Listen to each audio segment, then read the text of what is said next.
திருவிழால நான் பட்டு பாவாடை கட்டிட்டு ஜம்முன்னு நின்னுட்டு இருந்தேனா அப்ப கூட்டத்துல யாரோ ஒருத்தர் என் தோல் மேல கை வச்சுட்டாரு. திரும்பி பார்த்தா கண்டமனூர் ஜமீனு. அவரை நான் பாக்க, அவர் என்ன பாக்க பாத்துக்கிட்டே இருந்தா முடிவென்ன? வெக்கப்பட்டு கண்ண மூடனேனா கண்டமனூர்காரு என்ன கண்டம் பண்ணிட்டாரு. கண்டம் பண்ணிட்டானா? அப்புறம் கண்டமனூர்காரர் விஷயம் அவங்க அண்ணனுக்கு தெரிஞ்சு போச்சு. தெரிஞ்சு போச்சா? அவங்க அண்ணன் தம்பிக்காரத கொலையா கொண்டுப்பானே. அதுதான் இல்ல, தம்பி பொண்டாட்டிய தான் பொண்டாட்டி மாதிரின்னு அவர் யதார்த்தமா கேட்க நான் பதார்த்தமா விட்டு கொடுத்துட்டேன். பதார்த்தமா விட்டு கொடுத்தியா?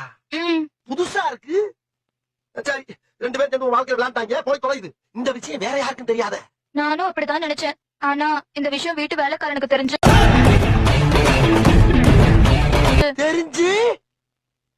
வேலைக்காரனோட முடிச்சுக்கலான்னு தோட்டத்து பக்கம் ஒதுங்கினேன்.